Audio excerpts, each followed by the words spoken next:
So guys, जैसा कि हमने पिछले एपिसोड में देखा कि जियोयान ने सभी पपेट को कंट्रोल करके अपनी स्पेस रिंग में रख लिया था और जियो फेंग उसका कुछ नहीं बिगाड़ पाया। फिर सभी ने प्राचीन खंडरों के अंदर प्रवेश किया। जियोयान और उसके साथी लगातार एक भूल भुलैया में फंसे हुए आगे बढ़ते रहे, पर फिर जियोयान ने अपनी पपेट की मदद से असली प्राचीन खंडरों को ढूंढ लिया। जियन ने अपनी फ्रेग्रेंस सेंस स्किल का इस्तेमाल किया, जिससे वो सोल ओरिजिन फ्रूट तक पहुंच गए थे, पर वहां एक सेलेस्टियल फ्लड ड्रैगन मौजूद था। जियोयान ने उसे एक ट्रांसफॉर्मेशन ग्रास दी, जिससे वो खुशी से उस जगह से चला गया और उसने सोल ओरिजिन फ्रूट को हासिल कर लिया, जिससे इस ट्रिप पर आने का जियोयान का मेन मकसद कंप्लीट हो गया था। जियन को वहां अजीब सी एनर्जी का एहसास हुआ और उसे एक अरीना नजर आया था और एशियन पावर उसे अपनी तरफ बुला रही थी। उसने जियोयान को इसके बारे में बताया, जिससे वो सभी अब उस एनर्जी की तरफ जाने के लिए तैयार थे। फिर अब हम देखते हैं कि जियोयान की पूरी टीम जियन के बताए हुए रास्ते पर आगे बढ़ती है। वो एक जगह पर आकर उतरते हैं जहां से जियन को एशियन पावर महसूस हुई थी, पर वहां सिर्फ कुछ ही खंडर मौजूद थे और जियोयान को एहसास होता है कि जो ऑर्डिनरी बिस्ट उनकी तरफ आ रहे थे वो दूर भाग गए। जियन भी हैरानी के साथ कहती है कि हम इस एशियन फॉरेस्ट के सेंटर में पहुंच गए। वो अरीना यही होना चाहिए था जिसके मुझे विजन आए। जियोंग कहता है कि बॉस, मुझे लगता है कि इस जगह पर इन टूटी हुई दीवारों के अलावा और कुछ नहीं है। पर जैसे ही वो उन दीवारों की तरफ आगे बढ़ता है तो वहां मौजूद बैरियर से टकराकर वो काफी दूर गिरने लगता है। जियोयान अपने 3000 लाइटनिंग मूवमेंट को एक्टिवेट करता है और तेजी से जाकर उसे गिरने से पहले पकड़कर नीचे ले आता है। जियोंग जियोयान को मदद के लिए थैंक्स कहता है। अब उस पूरे ब्रोकन वॉल्स के एरिया पर एक प्रोटेक्टिव बैरियर एक्टिवेट हो जाता है। वो सभी ये देखकर काफी चकित होते हैं। जियोयान कहता है कि आखिर यहाँ ऐसी क्या चीज है जो इस तरह के पावरफुल एनर्जी द्वारा प्रोटेक्टेड है। जियन कहती है कि यह एक तरह की बिस्ट स्पिरिट शील्ड है जो केवल उन बिस्ट के द्वारा बनती है जिन्होंने अपने जीवन काल के दौरान बहुत ही स्ट्रॉन्ग पावर को होल्ड करके रखा हो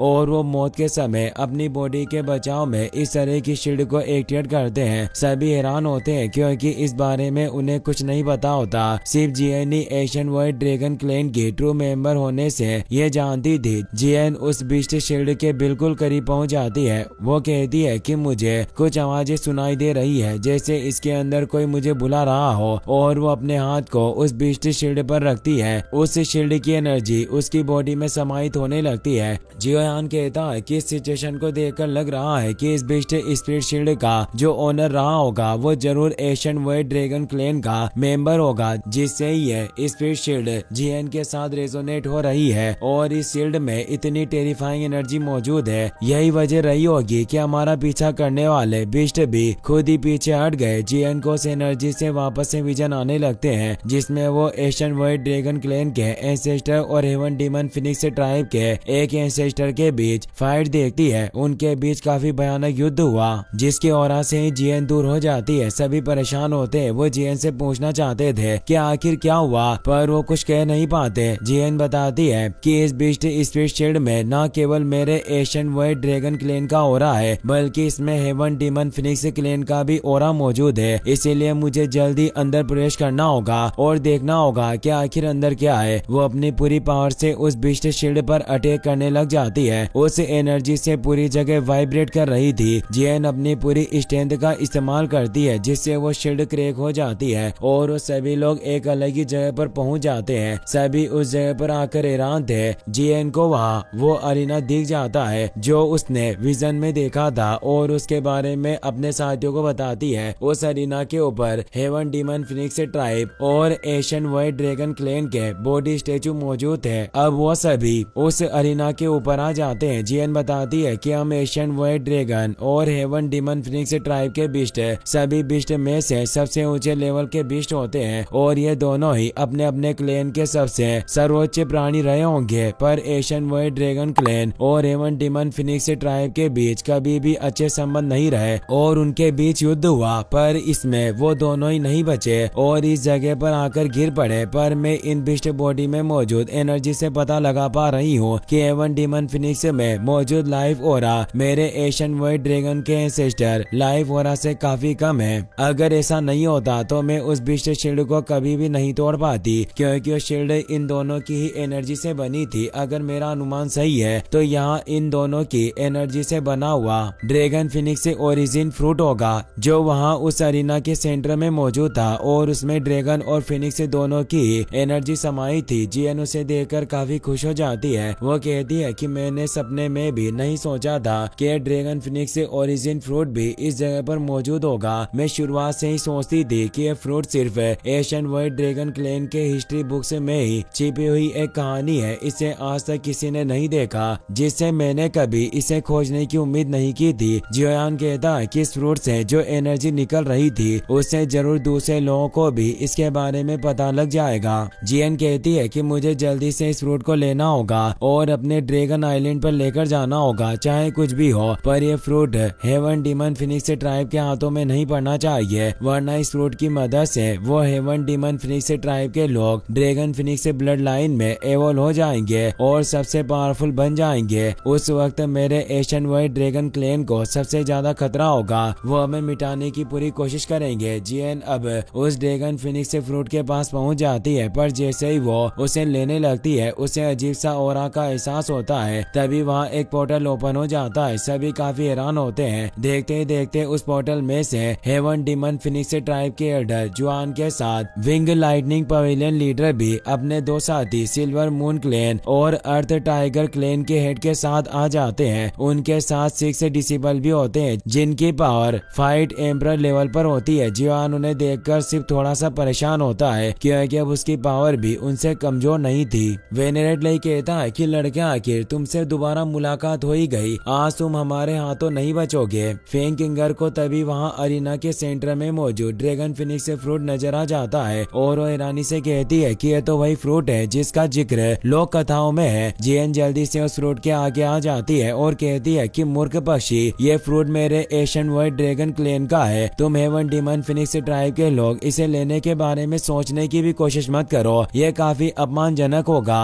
फेंग किंगर जियोयान से कहती है कि तुरंत अपनी इस लड़की को रास्ते से हटा लो, वरना मैं आज तुम सभी को यहीं दफन कर दूंगी। जियोंग को इससे काफी गुस्सा आता है। वो कहता है कि तुम अपने आप को समझती क्या हो, क्या तुम में इतनी हिम्मत आ गई जो तुम हम एशियन वाइट ड्रैगन क्लैन के लोगों की चीजों को छीनने की कोशिश करो। तुम्हारा हेवन डीमन फिनिक्स ट्राइब हमारा मुकाबला करने में बिल्कुल भी सक्षम नहीं है। हेवन डीमन फिनिक्स ट्राइब का एल्डर जुआन ईरानी से कहता है कि यह एशियन ड्रैगन बेयर है। जियो फेंग कहता है कि यह सिर्फ कुछ ड्रैगन ब्लड लाइन के लोगों पर भरोसा करके इतनी अकड़ दिखा रहा है, लगता है कि यह अपनी सीमाएं नहीं जानता, हमें जल्दी इसे इसकी औकात दिखानी होगी। एल्डर तियान वो कहते हैं कि अगर तुम्हें हमारी पावर पर विश्वास नहीं है तो आओ और खुद हमारी पावर को परख लो, और अब वो सभी लड़ने के लिए तैयार हो जाते हैं। जेएन भी अपने ओरा को एक्टिवेट कर लेती है। हेवन डीमन फिनिक्स ट्राइब का एल्डर जुआन कहता है कि यह ड्रैगन फिनिक्स से ओरिजिन फ्रूट सिर्फ हमारे ही हेवन डीमन फिनिक्स ट्राइब का होना चाहिए, और वो अपनी एनर्जी को फैलाते हुए कहता है कि लड़के जियोयान यहाँ से अभी निकल जाओ और मैं तुम्हारी जान बख्श दूंगा। उसके ओरा से पूरी जगह हिल गई थी, पर जियोयान भी डरने वाला नहीं था। वो कहता है कि आज मैं भी देखना चाहता हूँ कि कौन इस ड्रैगन फिनिक्स से ओरिजिन फ्रूट को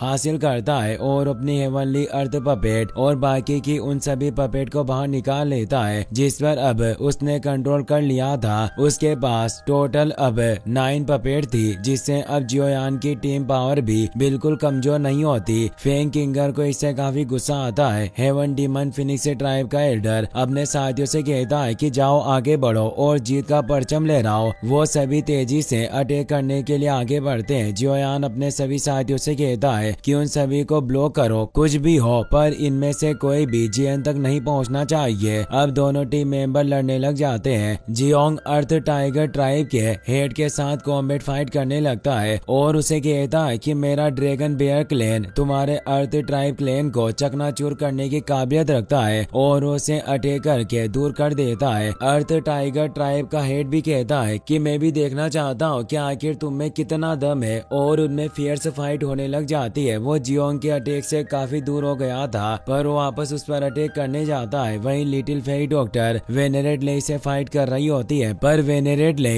3000 लाइटनिंग मूवमेंट की वजह से काफी फास्ट था, जिससे वो अचानक उसके आगे आकर उस पर अटैक करता है, जिससे लिटिल फेरी डॉक्टर दूर खिसक जाती है। वो लिटिल फेरी डॉक्टर से कहता है कि लिटिल गर्ल, अगर तुम मेरी स्पीड को मैच नहीं कर सकती तो तुम जल्दी बहुत पीड़ा सहने वाले हो। पर तभी वो देखता है कि उसका हाथ लिटिल फेंग डॉक्टर के पॉइजन की वजह से बर्न होने लग गया है, जिससे उसे काफी गुस्सा आता है और वो लिटिल फेंग डॉक्टर की तरफ अटैक करने पड़ता है। लिटिल फेंग डॉक्टर बोलती है कि जल्दी पता चल जाएगा कि किसे कितना नुकसान होने वाला है। सिल्वर मून वुल्फ हेड अपनी पावर से तियान हुओ पर अटैक कर रहा होता है। वो उसके अटैक से बच रहे थे, पर वो अटैक बूमरैंग की तरह उन पर पीछे से वापस आने लगते हैं। तियान हुओ जल्दी से पावर एक्टिवेट करके उन्हें दूर करके नष्ट कर देते हैं। सिल्वर मून वुल्फ लीडर कहता है कि तुम्हारी फायर कंट्रोल टेक्निक वाकई काफी अच्छी है। एल्डर तियान हुओ भी कहते हैं कि तुम्हारी पावर भी बुरी नहीं है, पर आज चाहे कुछ भी हो, पर मैं तुम्हें एक खरोच पहुंचाने की पूरी कोशिश करूंगा। और उस पर अटैक करने पड़ते हैं, जिससे उनके बीच भी कॉम्बैट फाइट स्टार्ट हो जाती है। वहीं हेवन डीमन फिनिक्स ट्राइब के एल्डर के ऊपर सभी पपेट मिलकर अटैक कर रही होती है। उसे एक साथ 8 पपेट का सामना करना पड़ रहा था, जिससे उसे काफी परेशानी हो रही होती है। पर अब गुस्से में उन 8 पपेट को रोककर दूर कर देता है। पर अब हेवनली अर्थ पपेट उस पर अटैक करने के लिए आगे आ जाती है और एक जोरदार पंच मारती है, जिससे वो कई सारे माउंटेन से टकराते हुए दूर चला जाता है। उसे पता चल गया था कि वो जियोयान और उसके साथियों से जीत नहीं सकते, इसीलिए वो फेंग किंगर से कहता है कि तुम हमारे